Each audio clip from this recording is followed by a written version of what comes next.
Start करते हैं बेटा क्लास 11th की फिजिक्स।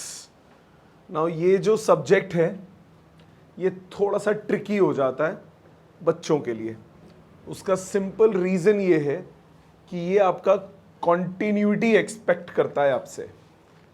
अगर आपने कुछ दिन नहीं पढ़ाई की तो फिजिक्स वापस नहीं आने की, वो तंग करेगी आपको, रज के तंग करेगी। मतलब आप सोचो कि मैं भी 15 दिन घूमाते हैं, 15 दिन घूम के हम पढ़ाई नहीं करेंगे चल जाएगा, नहीं होगा ऐसा। फिजिक्स में आपको कॉन्टिन्यूसली काम करना पड़ेगा, रेगुलरली काम करना पड़ेगा। ये कोई ऐसा सब्जेक्ट नहीं है कि आपका 2 दिन नहीं पढ़े 10 दिन नहीं पढ़े चलेगा, नहीं होगा। तो डे 1 से जो डेली काम हो उसको करिए। एवरी संडे, एवरी वीकेंड आप अपना बनाइए कि मुझे इस हफ्ते जो जो किया है वो रिवाइज करना है, पुराने टॉपिक्स रिवीजन करने। जब आप ये रिवीजन अपना रेगुलरली करेंगे तो आपका फिजिक्स हमेशा अच्छा रहेगा। So point is you have to be regular in your class, number 1, number 2 regular with your work, and number 3 regular with your revisions. All the 3 points are very important. ठीक है, starting इस chapter की बहुत आसान है। Initially इसके syllabus में जो पहला चैप्टर हम लोग करेंगे उसका नाम है यूनिट्स एंड डायमेंशंस, एंड साथ में उसके है एक mathematical tools. Now units and dimensions तो आपके कोर्स में है, mathematical tools as such book में नहीं है। मैथमेटिकल टूल्स बेसिकली आपका वो बेसिक मैथ्स है जो हमें फिजिक्स यूज करने के लिए चाहिए। वो बेसिक मैथ्स आप मैथ्स की क्लास में बहुत टाइम के बाद करते हो, जिनमें सबसे पहला है कैलकुलस।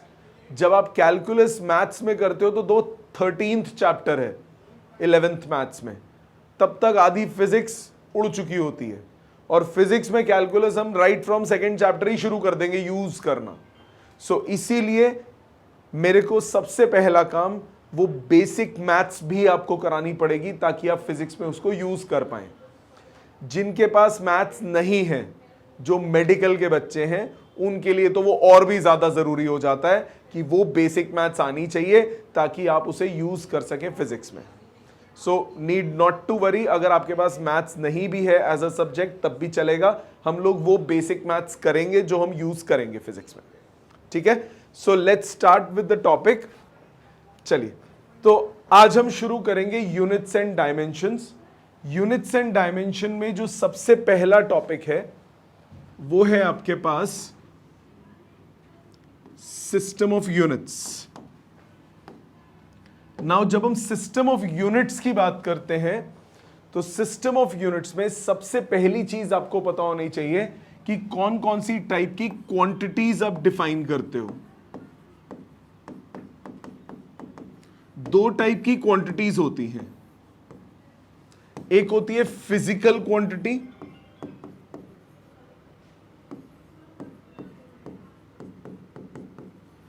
और एक होती है non physical quantity. Physical quantity और नॉन फिजिकल क्वांटिटी।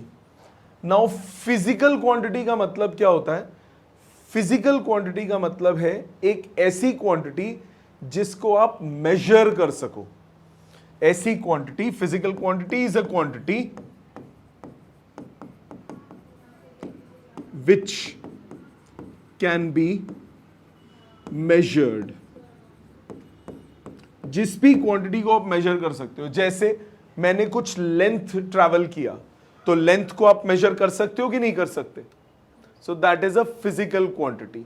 मैंने कुछ लेंथ मेजर किया, उसको हम मेजर कर सकते हैं, तो that is a physical quantity. मैं भाग रहा हूं, मेरी स्पीड आप मेजर कर सकते हो, that is a physical quantity. किसी बॉडी का मास आप मेजर कर सकते हो, that is a physical quantity. मैं चीखा, तेज, वॉल्यूम कम डाउन, डेसिबल्स में मेजर होता है, साउंड, इसको आप मेजर कर सकते हो। ये क्या है? Physical quantities. ऐसी क्वांटिटी जिसको आप मेजर नहीं कर सकते उसको बोलते हैं क्या? Non physical quantity. जैसे इस वक्त आपकी पहली फिजिक्स की क्लास चल रही है, आप कितना डरे हुए हो, कोई स्केल नहीं है उसको मेजर करने के लिए। आज आप बहुत खुश हो, गर्लफ्रेंड ने हाँ बोल दी, तो आप इसको क्या बोलेंगे? ये क्या है? नॉन फिजिकल है। खुश कितनी जल्दी हुए, तो ये क्या है? इसको क्या बोलेंगे? नॉन फिजिकल, क्योंकि आप मेजर नहीं कर पाओगे उसको। अंदर से आग निकल रही है पर आप मेजर नहीं कर पाओगे, दैट इज नॉन फिजिकल। सो ऐसी क्वांटिटी जिसको आप मेजर कर सको उसको हम क्या बोलते हैं? फिजिकल। नॉन फिजिकल क्वांटिटी होती है quantity which cannot be measured. इसका एक और बड़ा प्यारा सा example which cannot be measured, मैंने टेस्ट रखा, आप टेस्ट देने नहीं आए, मुझे चढ़ गए वट, कितने वट चढ़े, कितना गुस्सा आया, दैट इज नॉन फिजिकल, आप मेजर भी नहीं कर पाओगे, इतना आया। ठीक है, सो क्वांटिटी जिसको आप मेजर कर सकते हो that is a physical quantity, जिसको आप मेजर नहीं कर सकते that is a non physical quantity. ये बात समझ में आती है? इतनी बात जायेश, इतनी बात क्लियर है बेटे? नाउ फिजिकल और नॉन फिजिकल क्वांटिटी के बाद किसी भी फिजिकल क्वांटिटी की अब हम बात करेंगे। किसी भी फिजिकल क्वांटिटी में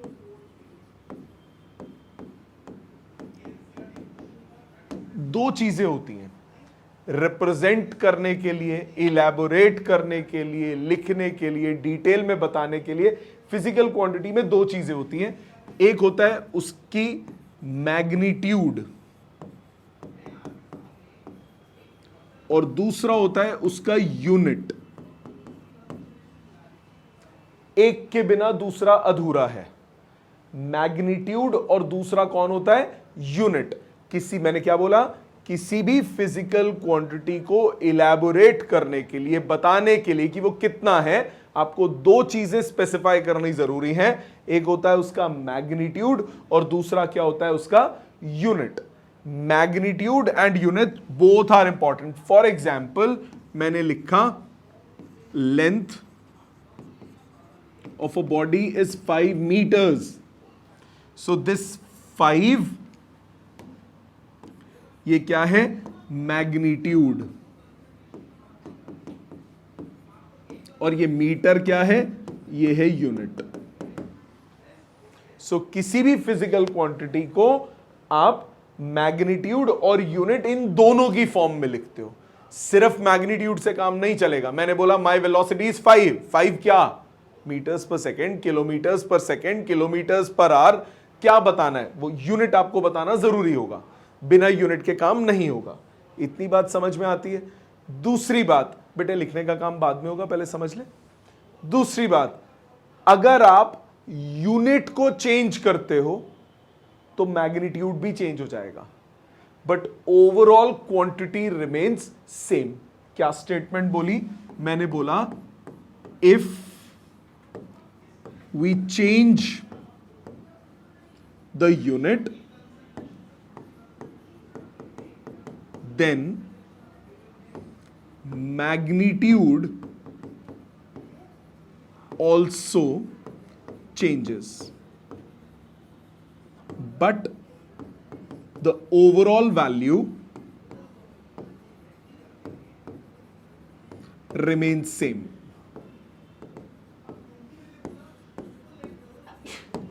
ओवरऑल वैल्यू रिमेन सेम। मतलब let us take an example, यही वाला लेंथ वाला एग्जांपल लेते हैं। फॉर एग्जांपल मैंने बोला length is 5 metres.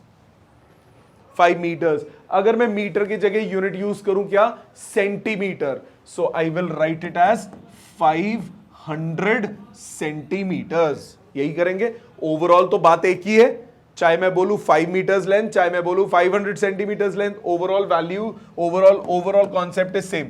So unit आपने चेंज किया, वैल्यू भी चेंज हो गई, बट क्वांटिटी रिमेन्स सेम।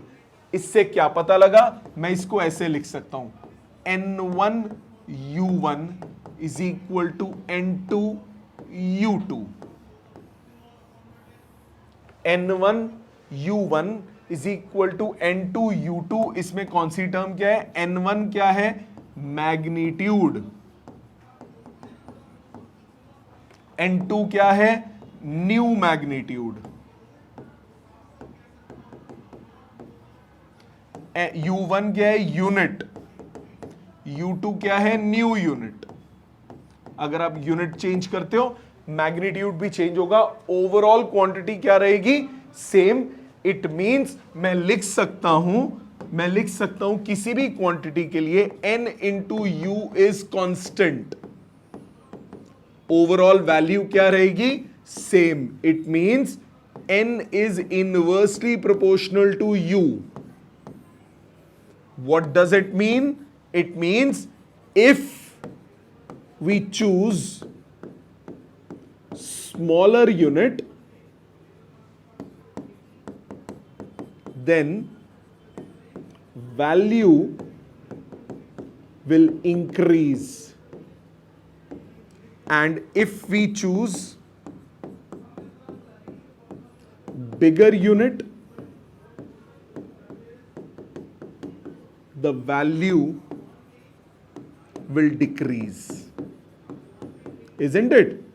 पिछला एग्जाम्पल देख लो, मीटर जो है that is a bigger unit as compare to centimetre. So अगर मैंने मीटर यूज किया तो मैग्नीट्यूड छोटा हो गया, अगर मैंने सेंटीमीटर यूज किया तो मैग्नीट्यूड बड़ा हो गया। सो जितना बड़ा आप यूनिट लोगे वैल्यू उतनी ही क्या हो जाएगी? छोटी। ये बात समझ में आती है? जैसे यही वाला एग्जाम्पल दोबारा मैंने लिखा 1 किलोमीटर, कितना हो जाएगा? 1000 मीटर्स, सॉरी 100। 1 किलोमीटर कितना होता है? 1000 होता है, 100 होता है? 1000। और मीटर और सेंटीमीटर में क्या फर्क पड़ता है? 100 का। So 1 kilometre is 1000 metres, that is 1 1 2 3 4 5 centimetre. So आपने यूनिट देखो, जितना छोटा मैं यूनिट कर रहा हूं उतनी वैल्यू इंक्रीज होती जा रही है, बट ओवरऑल तीनों क्वांटिटीज एक ही बात है। ये समझ में आता है? पक्का? जयेश क्लियर है बेटे यहां तक? पक्का? प्लीज यहां तक पहले लिखिए जी। कुछ चीजें तो मेजर नहीं हो सकती। जैसे जैसे अगर आप कह रहे हो कि 5 ब्लॉक्स है तो उसमें तो मैग्नीट्यूड 5 होएगा, यूनिट क्या होएगा? 5 क्या है? 5 ब्लॉक है। वो तो नंबर आप काउंट कर रहे हो, वो कोई फिजिकल क्वांटिटी थोड़ी ना हुई। फिजिकल क्वांटिटी थोड़ी ना हुई। फिजिकल क्वांटिटी का क्या मतलब हुआ? जिस आप नंबर ऑफ एलिमेंट्स आप काउंट करना चाहते हो। जैसे मैंने इस रूम में बोला कि लेट्स से 10 चेयर्स हैं, so 10 chairs there is no unit. Without unit वाली भी होती है ना, उनको आप लिखते हो कैसे? There is no. कई तरह की फिजिकल क्वांटिटीज होती हैं जिनके यूनिट्स भी होते हैं, कुछ ऐसे भी होते हैं जिनके यूनिट्स नहीं होते। पर आपने बोला था कि यूनिट इज रिक्वायर्ड, उसकी डायमेंशंस होती हैं, उसको लिखते हैं M0 L0 T0। आगे करेंगे उसको, होती है वैसे। जैसे मैं और अच्छा एग्जाम्पल दे देता हूं, तो ये गंदे से एग्जाम्पल पे आ गई। रिफ्रैक्टिव इंडेक्स पढ़ा है आपने 11th में या 10th में? पढ़ा है ना? उसका कोई यूनिट नहीं होता ना, उसका सिर्फ वैल्यू होता है। वो भी एक टाइप की फिजिकल क्वांटिटी, ये भी आऊंगा उसमें, ठीक है? बिना यूनिट के भी हो सकता है। रजिस्टर खोलो प्लीज, पहले इतना लिखो।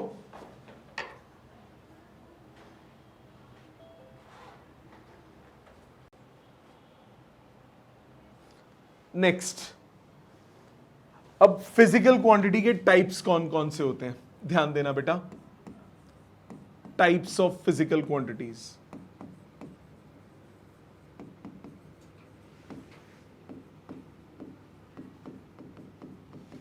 कौन कौन से टाइप ऑफ फिजिकल क्वांटिटीज हैं? नंबर 1, लिखना नहीं, समझना पहले।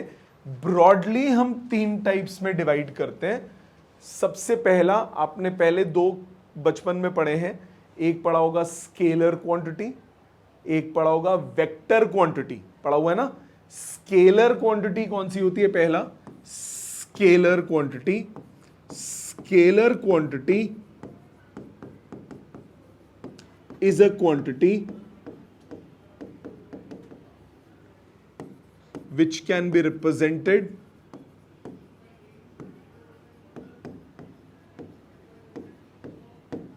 in terms of magnitude only and no direction is required.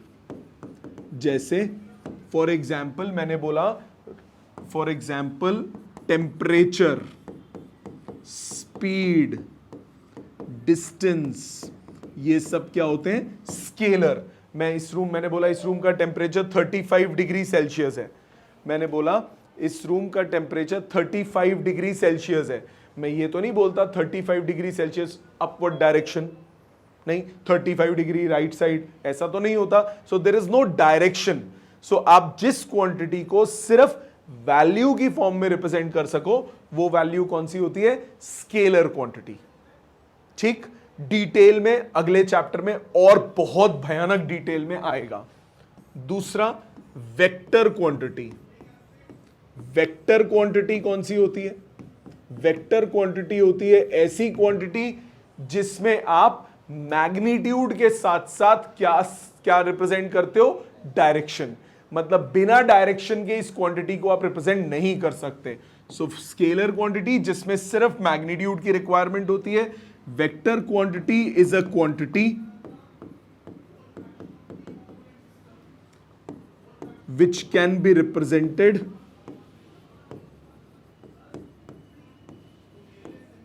in terms of magnitude and direction. Magnitude और डायरेक्शन दोनों चाहिए।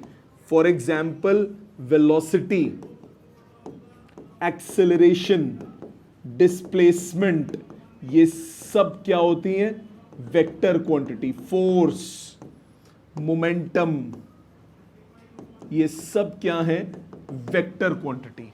सो पहली क्वांटिटी मैंने कौन सी बोली फिजिकल में? एक होती है स्केलर। स्केलर क्वांटिटी कौन सी है? ऐसी quantity which can be represented in terms of magnitude only. इसको डायरेक्शन की रिक्वायरमेंट नहीं है। वेक्टर क्वांटिटी कौन सी है? विच can be represented in terms of magnitude and direction. मतलब ध्यान से सुनना, मैंने बोला माई स्पीड इज 10 मीटर्स पर सेकेंड, परफेक्ट स्टेटमेंट। मैंने बोला माई वेलोसिटी इज 10 मीटर्स पर सेकेंड, इनकरेक्ट स्टेटमेंट, क्योंकि वेलोसिटी में डायरेक्शन देना होता है। तो मैं ये बोलूंगा माई वेलोसिटी इज 10 मीटर्स पर second towards north, that is correct statement. If you specify the direction with the value, then it's a velocity. If you do not specify the direction, you give only the value, that is speed. बाकी और भी differences है, पर broad difference क्या है? Speed में आपको direction देने की जरूरत नहीं होती, वेलोसिटी में आपको डायरेक्शन देनी पड़ेगी। स्केलर क्वांटिटी में direction is not required, vector quantity में स्पेसिफाई करने के लिए डायरेक्शन इज रिक्वायर्ड। ये बात समझ में आ गई? ये लॉजिक क्लियर हो गया है क्या? और तीसरा जो टाइप है इसको बोलते हैं रेशो। रेशो क्या होता है? It is a ratio of two similar quantities. दो सिमिलर क्वांटिटीज का रेशो फॉर एग्जाम्पल, एक जो आपने पढ़ा है अभी तक वो है रिफ्रैक्टिव इंडेक्स। ये क्या होता है? C/V, पढ़ा है ना? Ratio of velocity of light in air to the velocity of light in medium. बहुत सारे और भी होते हैं, मैं जानबूझ के अभी नाम नहीं लिख रहा हूं क्योंकि अभी तुम्हें पता नहीं है वो। चलो एक और बता देता हूं, वो भी तुम्हें शायद पता हो। रिलेटिव डेंसिटी सुना है? रिलेटिव डेंसिटी सुना है कभी नाम? डेंसिटी नहीं, डेंसिटी होता है mass upon volume. Relative density क्या होता है? सुना है ना? नहीं, कोई बात नहीं। रिलेटिव डेंसिटी होता है density of body divided by density of water. पढ़ोगे इसको। इसका दूसरा नाम होता है स्पेसिफिक ग्रेविटी।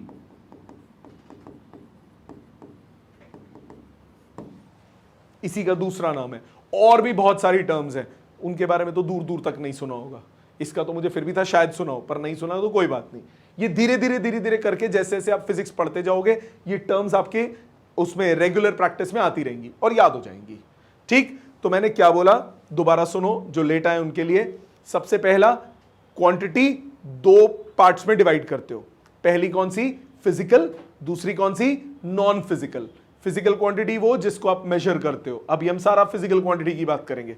नॉन फिजिकल वो जिसको आप मेजर नहीं कर सकते। ठीक, फिजिकल क्वांटिटी कौन कौन सी होती है? फिजिकल क्वांटिटी को रिप्रेजेंट कैसे करते हो? दो टर्म्स चीज चाहिए होती है फिजिकल क्वांटिटी को रिप्रेजेंट करने के लिए। पहला कौन सा? मैग्नीट्यूड। दूसरा कौन सा? यूनिट। दोनों को कंबाइन करते हो, फिजिकल क्वांटिटी बन जाती है, मैग्नीट्यूड एंड यूनिट। ठीक, अगर आप बिगर यूनिट लोगे तो मैग्नीट्यूड छोटा हो जाता है, अगर आप छोटा यूनिट लोगे तो मैग्नीट्यूड बढ़ जाता है। जैसे 1 kilometre 1000 meters. So kilometer is a bigger unit, the value is small. Meter is a smaller unit, the value increases. Overall quantity remains same. ठीक, फिजिकल क्वांटिटीज तीन तरह की होती है। पहली कौन सी? स्केलर। दूसरी कौन सी? वेक्टर। तीसरी कौन सी? रेशो। स्केलर क्वांटिटी वो quantity which can be represented in terms of value only and no direction is required. Vector quantity is a quantity which can be represented in terms of magnitude as well as direction. ठीक, और तीसरा ratio. Ratio क्या होता है? दो similar quantities का ratio. Similar मतलब length upon time को आप रेशो नहीं बोलोगे, सिमिलर क्वांटिटीज का रेशो। वेलोसिटी है, नीचे भी वेलोसिटी है, डेंसिटी है, नीचे भी डेंसिटी है, ये आएगा रेशो में। आप ऐसा नहीं किसी को भी रेशो बोल दो, ऐसे तो फॉर्मूले में एक को नीचे ले जाओ रेशो बन गया, नहीं होता। सिमिलर क्वांटिटीज का जो डिवीजन होता है उसको हम किस कैटेगरी में डाल देते हैं? रेशो, क्योंकि इसका फिर कोई यूनिट नहीं होगा, क्योंकि ऊपर भी मीटर्स पर सेकंड है, नीचे भी मीटर्स पर सेकंड है। इसमें ऊपर भी मीटर केजी पर मीटर क्यूब है, नीचे भी केजी पर मीटर क्यूब है, तो ओवरऑल यूनिट नहीं होता रेशो का। यहां तक समझ में आ गई? पक्का? ऑनलाइन सबको यहां तक क्लियर बेटा? प्लीज इसको लिख लीजिए पहले, फिर हम आगे चलते हैं। नेक्स्ट, अब इसके आगे जो कॉन्सेप्ट है वो बहुत इंपॉर्टेंट है। आगे का पूरा चैप्टर उसी पे बेस्ड है।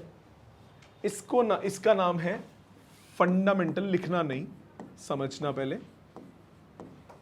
Fundamental and derived quantities.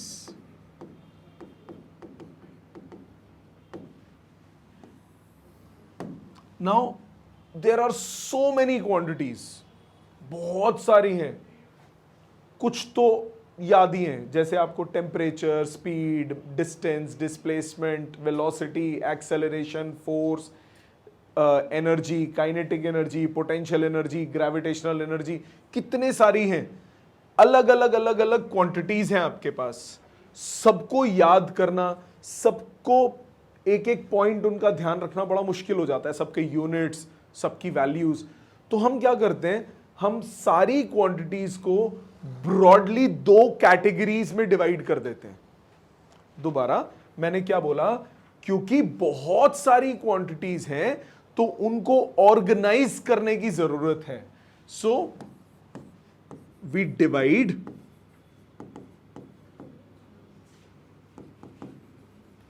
all the physical quantities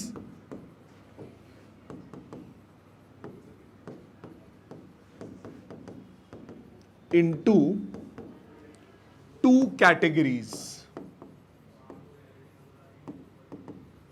number 1, एक होता है डिराइव्ड, एक होती है फंडामेंटल क्वांटिटीज,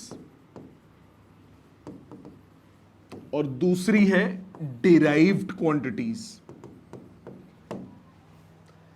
क्या मतलब है पहले इन दोनों का?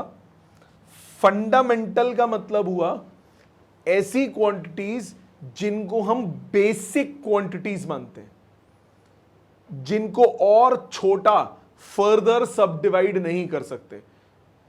डिराइव्ड कौन सी होती है? ऐसी क्वांटिटीज जो फंडामेंटल के कॉम्बिनेशन से बनती हैं। जैसे I will give you a very simple example. मैंने बोला length, it is measured in metres, वो बेसिक क्वांटिटी हो गई। Time, it is measured in seconds, वो बेसिक क्वांटिटी हो गई। अगर मैं फंडामेंटल को कंबाइन कर दूं तो क्या बन जाती है? डिराइव्ड। जैसे स्पीड, क्या यूनिट बोलते हो? मीटर्स पर सेकेंड। कोई अलग नाम तो नहीं होता ना उसका, मैंने उसको मीटर पर सेकेंड बोला, मतलब मैंने लेंथ और टाइम को कंबाइन कर दिया। तो क्या बन गया? डिराइव्ड। तो फंडामेंटल कौन है? Basic building block. उन बेसिक बिल्डिंग ब्लॉक्स को कंबाइन करो डिफरेंट प्रोपोर्शन में, आपके पास क्या बन जाएगा? डिराइव्ड। जैसे सिंपल एग्जांपल, ये अभी मैंने स्पीड का लिया, ये वो एग्जांपल्स ले रहा हूं जो अभी तक आपको पता है। जैसे फॉर एग्जांपल मैंने बोला एरिया। एरिया क्या होता है? Metre square. तो दो लेंथ को कंबाइन करते हो एरिया बनता है, तीन लेंथ को कंबाइन करते हो क्या बनता है? वॉल्यूम। लेंथ अपॉन टाइम करते हो स्पीड बनता है, लेंथ अपॉन टाइम का स्क्वायर करते हो क्या बनता है? एक्सेलरेशन। कंबाइन लेंथ और टाइम ही हुए बट अलग प्रोपोर्शन में हुए। एक लेंथ एक टाइम कंबाइन किया, डिवाइड किया, क्या बना? स्पीड। एक लेंथ दो टाइम डिवाइड किए, क्या बना? एक्सेलरेशन। क्वांटिटी डिफरेंट हो गई, वो क्या कहलाएगी? डिराइव्ड। तो फंडामेंटल क्वांटिटीज कौन सी होती हैं? These are quantities which are considered to be basic quantities। बिल्कुल बेसिक जिनको कंसिडर करते हो। These cannot be further subdivided। और छोटा नहीं कर सकते इनको, ये हम बेसिक क्वांटिटीज मान लेते हैं। वो कौन सी होती है? फंडामेंटल। डिराइव्ड कौन सी होती है? डिराइव्ड होती हैं these are quantities which are formed by combining fundamental quantities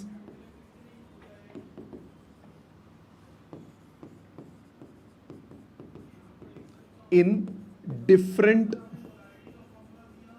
proportion. Different proportion में आप फंडामेंटल क्वांटिटीज को कंबाइन कर दो, क्या बन जाएगा? डिराइव्ड। अब आप कोई भी चूज कर सकते हो, कोई भी चूज कर सकते हो। मतलब एक स्टैंडर्ड प्रैक्टिस है इन मैकेनिक्स। मैकेनिक्स क्या होता है? Mechanics is a branch of physics which deals with study of motion। इसको हम क्या बोलते हैं? मैकेनिक्स। मैकेनिक्स में we take three fundamentals। कौन कौन से? लेंथ, मास और टाइम। जितनी भी क्वांटिटीज बनेंगी हम इन तीन फंडामेंटल्स को कंबाइन करके बनाएंगे। तो मैकेनिक्स में आप तीन फंडामेंटल क्वांटिटीज यूज करते हो। कौन कौन सी? एक है लेंथ, दूसरी कौन सी? मास, और तीसरी कौन सी? टाइम। ये बात समझ में आई? तो मैंने क्या बोला? क्वांटिटीज को फंडामेंटल और डिराइव्ड इन दो कैटेगरीज में डिवाइड करते हैं। फंडामेंटल वो क्वांटिटी है जो बिल्कुल बेसिक है, जिसको हम फर्दर सब डिवाइड नहीं कर सकते। डिराइव्ड वो क्वांटिटी है जिसको आप कंबाइन करके बनाते हो। नाउ ऐसा हो सकता है कि मैं लेंथ, मास, टाइम को फंडामेंटल ले रहा हूं, आप कोई अलग क्वांटिटीज को फंडामेंटल लो। बट आप खुद सोचो वो दुनिया कितनी अजीब होगी जो अलग अलग कंट्रीज में सपोज हमने अलग अलग स्टैंडर्ड चूज कर दिए। मेरे यहां पे मैंने लेंथ को फंडामेंटल लिया है, दूसरी कंट्री में कुछ और लिया हुआ है। सपोज उसमें एनर्जी को फंडामेंटल ले लिया, तो कितना मुश्किल होगा आपस में कम्युनिकेट करना। मैं बोलूंगा इतना मीटर क्यूब ऑफ ऑयल मुझे दूसरी कंट्री से इंपोर्ट करना है, वो कहेगा मीटर क्यूब क्या होता है, हम तो कोई और यूनिट लेते हैं। तो एक स्टैंडर्ड बनाना पड़ता है। तो इसीलिए वो स्टैंडर्ड में हम क्या लेते हैं? तीन फंडामेंटल स्टैंडर्ड में मानते हैं। कौन कौन से? लेंथ, मास और टाइम। माइंडेड, मैं सिर्फ मैकेनिक्स की बात कर रहा हूं। अभी थोड़ी देर में बताऊंगा पूरी फिजिक्स के लिए क्या करेंगे।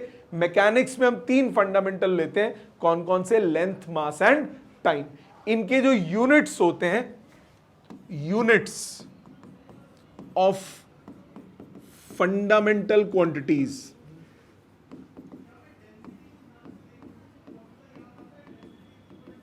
are called fundamental units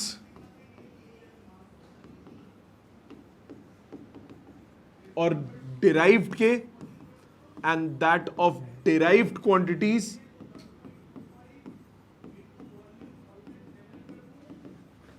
are called derived units.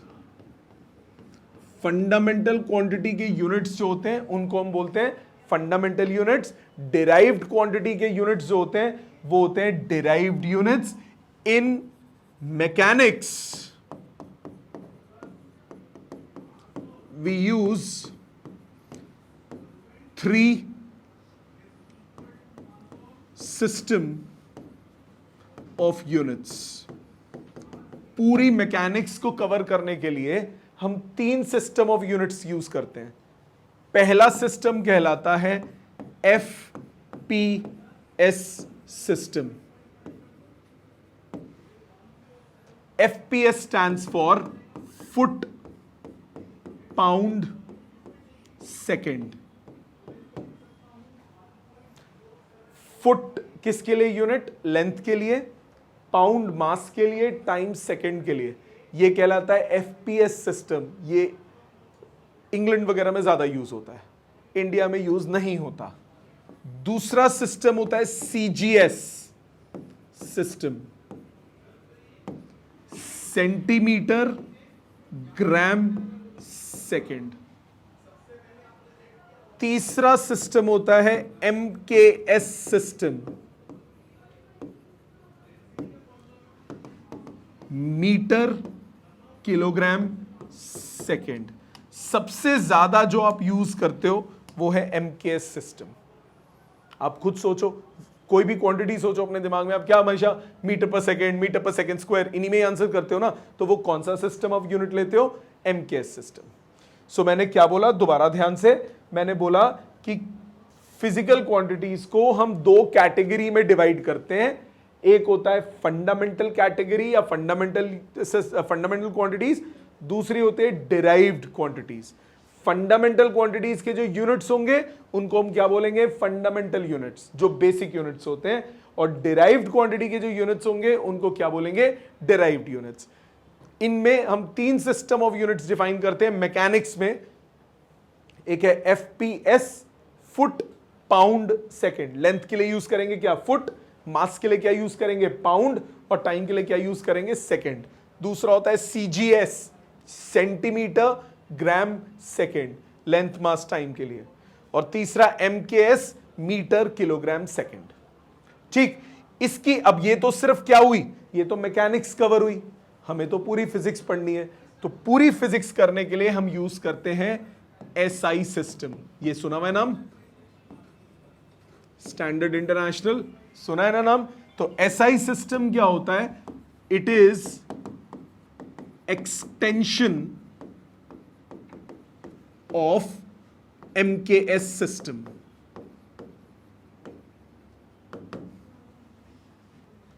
It is used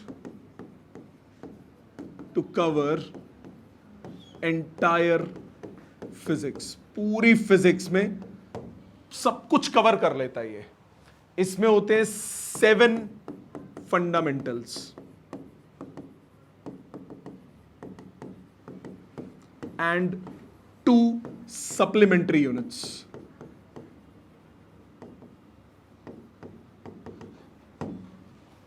derived तो इनफाइनाइट है, डिराइव्ड तो कॉम्बिनेशन से बन रहे हैं, वो तो कितने भी हो सकते हैं। सिर्फ मैकेनिक्स में 3 फंडामेंटल्स। पूरी फिजिक्स कवर करने के लिए SI सिस्टम, इसमें 7 फंडामेंटल्स। मैंने बोला it is the extension of MKS system. तो ऑब्वियसली पूरी फिजिक्स में मैकेनिक्स भी आ ही जाएगा। तो पूरी फिजिक्स में क्योंकि मैकेनिक्स आ जाएगा, तो 3 जो हम यूज करेंगे वो तो वही है, लेंथ, मास और टाइम। ये 3 तो होंगे ही होंगे, लेंथ, मास, टाइम। इसके लिए लेंथ के लिए यूज करेंगे मीटर, मास के लिए किलोग्राम, टाइम के लिए सेकंड। ये तो MKS है, इसीलिए मैंने बोला एक्सटेंशन। तो आप मीटर पर सेकंड चाहे बोलो MKS सिस्टम में, चाहे बोलो SI सिस्टम में, एक ही बात है। इसके अलावा कौन से यूज होते हैं? एक होता है क्वांटिटी ऑफ मैटर, जिसका नाम है मोल। केमिस्ट्री में सुना होगा मोल, वो होता है क्वांटिटी ऑफ मैटर। इसके अलावा टेम्परेचर, इसके लिए यूज करते हैं केल्विन। ये क्या हो जाता है? टेम्परेचर के लिए। इसके अलावा कौन सा हो गया? लेंथ मास टाइम हो गया, क्वांटिटी ऑफ मैटर, टेम्परेचर हो गया। इसके बाद होता है ल्यूमिनस इंटेंसिटी, 12th में आएगा, 11th में कभी नहीं आएगा। इसका नाम है कैंडेला, CD ऐसे रिप्रेजेंट करते हैं। ल्यूमिनस इंटेंसिटी, ये बेसिकली लाइट कितना ज्यादा उससे एनर्जी आ रही है उसके लिए यूज होता है, ल्यूमिनस इंटेंसिटी। यहां तक बात समझ में आ गई? कितने हो गए? Length, mass, time, quantity of matter, temperature और ल्यूमिनस इंटेंसिटी। इसके अलावा 7th कौन सा बचा? पता है आपको? SI में पढ़ा होगा बचपन में। हाँ, वो तो क्वांटिटी ऑफ मैटर मोल हो गया ना। इलेक्ट्रिक करंट, बिल्कुल ठीक।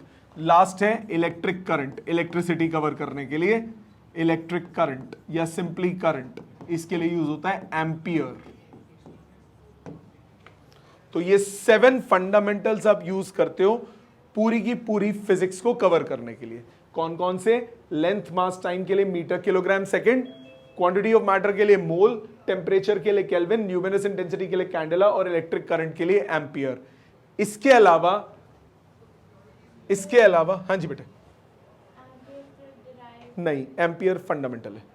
पर हमने तो करंट में तो वो पढ़ा था फॉर्मूला। कौन सा? पढ़ा हो तो पढ़ा हो, कोई बात नहीं। Ampere is basic, coulomb is not basic, coulomb derived है, ठीक है। इसके अलावा हाँ, मैकेनिक्स ब्रांच ऑफ फिजिक्स, जो तुमने 9th में मैथ्स फिजिक्स पढ़ी है वो सारा मैकेनिक्स है। फोर्स, मोशन, वो सब मैकेनिक्स में आता है। 2 होते हैं मोशन वगैरह में, 2 टाइप से होते हैं। अब मैं बता देता हूं, वैसे यूज नहीं है अभी फॉर द टाइम बीइंग। सिर्फ अगर आपको मोशन डिफाइन करना है without taking into consideration factors affecting the motion, ये बॉडी ऊपर से नीचे गिर रही है, ग्रेविटी से गिर रही है, the study of this comes under mechanics. अगर ये नीचे गिर रही है, मैं एयर फ्रिक्शन को भी कंसिडर कर लूं तो ये आ जाता है डायनामिक्स, वो आगे पढ़ोगे। सो अभी फॉर द टाइम बीइंग हम मैकेनिक्स में क्या बात करते हैं, जब मोशन होता है तो मोशन वाली चीज सारी की सारी किस में आ जाती है? मैकेनिक्स में। उसकी सारी क्वांटिटीज को आप लेंथ, मास, टाइम को कंबाइन करके कर सकते हो। बाकी फिजिक्स के लिए आपको बाकी क्वांटिटीज भी चाहिए, ठीक। इसके अलावा इसके यूजेज को इंक्रीज करने के लिए हम यूज करते हैं सप्लीमेंट्री यूनिट्स। सप्लीमेंट्री यूनिट्स 2 होते हैं, एक होता है रेडियन, कल पढ़ा था मैथ्स में, वही वाला है रेडियंस। एंगल मेजरमेंट के लिए काम आता है, 2 डायमेंशनल एंगल मेजर करने के लिए। 2 डायमेंशनल एंगल मतलब 2 लाइंस के बीच का एंगल, उसको मेजर किस में करते हैं? रेडियंस में। एक आगे पढ़ोगे स्टेरेडियन, स्टेरेडियन होता है 3 डायमेंशनल एंगल मेजर करने के लिए। 3 डायमेंशनल एंगल से मेरा मतलब एक कोन है, कोन पता है ना, कोन का टॉप का जो एंगल होगा वो लाइंस के बीच का तो एंगल नहीं है, वो 3 डायमेंशनल एंगल है, वो किस में मेजर होता है? स्टेरेडियन में। सो पूरी मैकेनिक्स के, पूरी फिजिक्स के लिए ये सारे सिस्टम्स आप यूज करते हो। SI सिस्टम, इसमें 7 फंडामेंटल होते हैं और 2 क्या हो जाते हैं? सप्लीमेंट्री। सप्लीमेंट्री कौन से होते हैं? सप्लीमेंट्री वो हैं विच increases the usage of fundamental। इनके यूज को बढ़ाएंगे। कैसे बढ़ाएंगे आगे पढ़ेंगे, ठीक है। अभी थोड़े दिन में ही, मतलब 2-3 दिन में ही आ जाएगा ये सारा डिटेल्स, ठीक। इसमें स्टार्टिंग वाला जो फिजिक्स का है थोड़ा सा लर्निंग वर्क है, थोड़ा सा लर्निंग वर्क है, बट आपको अगर बेसिक कॉन्सेप्ट क्लियर हो तो लर्न इजीली हो जाएगा। अभी हम ना बहुत सारी क्वांटिटीज के बारे में पढ़ेंगे, ऐसी ऐसी क्वांटिटी जिसका नाम भी आपने नहीं सुना। तो अभी स्टार्टिंग में आपको उनके फॉर्मूलाज लर्न करने पड़ेंगे न्यूमेरिकल्स करने के लिए, बट जैसे जैसे आप फिजिक्स में चैप्टर्स पढ़ते जाओगे वो सब इन डिटेल एक एक करके क्वांटिटी आती जाएंगी। जैसे अभी थोड़े दिन, 1 क्लास के बाद में बताऊंगा टॉर्क, आपको सीधा उसका फॉर्मूला बताऊंगा, होता क्या है नहीं पता, 5वें चैप्टर में जाके आएगा। ब्रीफ में आपको दूंगा कि मतलब क्या होता है, बट एग्जैक्टली क्या होता है वो आगे धीरे धीरे करके आएगा, बट अभी लर्न करना पड़ेगा क्योंकि न्यूमेरिकल्स नहीं होंगे नहीं तो उसके बिना। ठीक है, सो ये हो गया आपका एसआई सिस्टम। आपको लेंथ पता है क्या होती है, मास पता है क्या होता है, ये सब क्या पता है क्या होता है, क्वांटिटी ऑफ मैटर मालूम है, टेम्परेचर का केल्विन मालूम है, टेम्परेचर क्या होता है, ल्यूमिनस इंटेंसिटी नहीं मालूम, इलेक्ट्रिक करंट आपको एक ब्रीफ आइडिया है कि क्या होता है, इधर रेडियन आपको आइडिया है, स्टेरेडियन मैंने जस्ट ब्रीफ बताया, डिटेल में क्या होता है वो बात की बात है। सो अभी ये ल्यूमिनस इंटेंसिटी और स्टेरेडियन ये दो चीजें आपको ध्यान रखनी पड़ेंगी। इसके अलावा अपार्ट फ्रॉम दिस अब आप क्या करोगे, मेरी बात ध्यान से सुनना।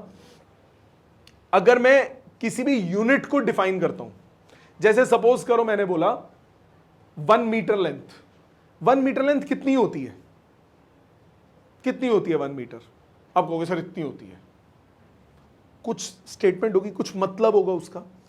हमें यूनिट को चूज करते वक्त कुछ ऐसी बातों का ध्यान रखना पड़ता है कि ये यूनिट, जैसे सपोज करो मैं बोलूं कि यहां पे 1 मीटर कुछ एक XYZ लेंथ है, कल को जब गर्मी बढ़ जाए तो वो लेंथ चेंज ना हो जाए, ठंड हो जाए तो वो लेंथ चेंज ना हो जाए, वो हमेशा सेम रहनी चाहिए। वो चॉइस वो इस पे डिपेंड नहीं करती कि आप यहां देख रहे हो या अमेरिका में देख रहे हो, सर्दियों में देख रहे हो, गर्मियों में देख रहे हो।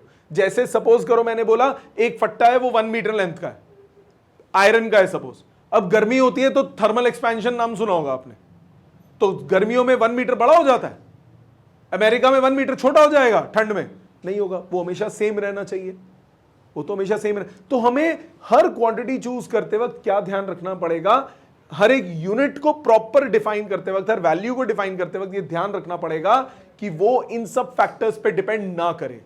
जैसे अब मैं कुछ डेफिनेशन सामने लिखूंगा बोर्ड पे, वो डेफिनेशन देख के आपको थोड़ा डर लगेगा, लर्न नहीं करनी है, सिर्फ जनरल नॉलेज के लिए।